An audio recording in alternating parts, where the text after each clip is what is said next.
Chase Lee Hockey here at the Blue Futon. Another movie, 5 for 5 this weekend. See how they run. Agatha Christie novel, Whodunit. Is it a pretty good Whodunit, or is it one of the, yeah, someone did it. Yeah, Mark Wahlberg, someone did it.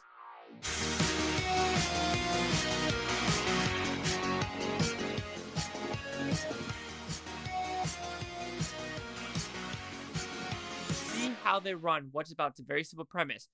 A play in England or UK, whatever you want to call it, and an American director is murdered and staged on the stage of the play. Now you got to figure out who has killed this director. So, did I like this film? I thought it was an alright film. After watching it, it really didn't leave anything like connected to me. I was like, oh, that's kind of fun. That's kind of fun. But after watching the movie, I was like, oh, yeah, that's a movie, and it's a movie. And that's kind of a disappointment for me. So with that, I will give the positives of the movie first. I do think the directing is fun, but I also think it is unimaginative. So that's another positive and negative. It can be fun for how he decided to do some Wes Anderson cuts and steady camera of doing that style and having, like I said, some flashback scenes. I do think that is fun. But like I said, it can be fun, but it also is going to be part of the negative conversation as well. I think the acting is pretty strong all around. And I think the story does a good enough job to keep someone guessing of oh, is it this person or is it this person? But of course, it goes through that dilemma of okay, we're questioning this person first, so we know for a fact it's not this person. Okay, this is a background character, so I'm going to guess it's going to be one of these background characters. Now this person's coming into play and they're interviewing them, and it's a pretty good interview. But I know it's not going to be them because they're kind of a predominant character. So even though the story is kind of cute and kind of fun, it's still predictable at the same part. You know what? I'm just going to go with positive and negatives because everything is either a plus or a minus. So let's rewind a little bit, just like these flashback scenes in this movie of talking about the directing. How I said I kind of thought it was cute and fun with the editing style, but it's just very simple camera movement and directing where it's no joke. The camera is still or it's on track. That is all you're going to get in this movie. So everyone's in the same frame.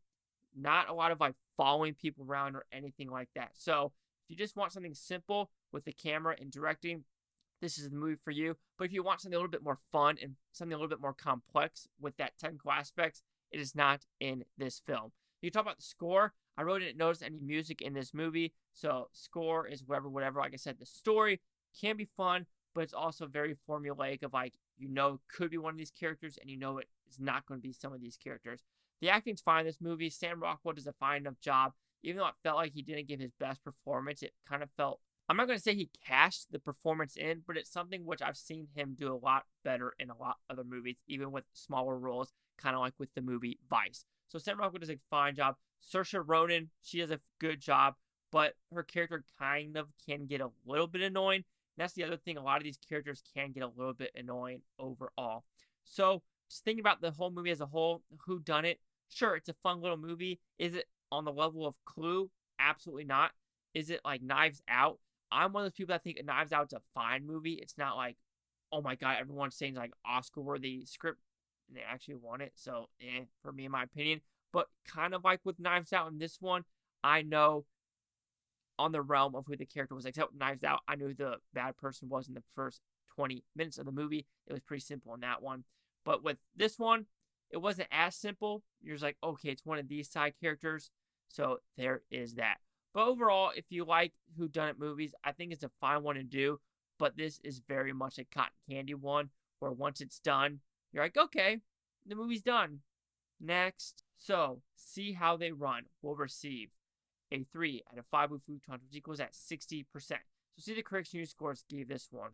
So the critics a 70% with 118 of them.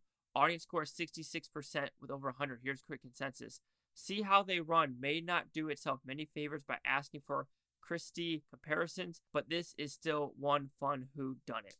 Sure, why not? But like I said, this movie kind of came out of nowhere. I know it's a Searchlight picture, which was 20th Century, and then Disney did it, so I bet you they didn't know what to do with this movie. So, sure, it was put it in 1,200 screens, make a little bit of money, which I think is going to be this and Pearl, will either be number 3 or 4. I had this at number 3, but it is now looking like number 4 will be this movie. So anyway, 60, 66, 70. Chase out with the Blue Futon. Like, comment, subscribe. Oh, no, thing is Bhutanotopia. You Bhutaners, thank you for watching. Have a fantastic day. And overall, the 5 movies this weekend, completely done in order. Shockingly, it's Running the Bases. And then I would go with Pearl, God's Country, See How They Run, and then The Woman King. And that is the 5 in the order.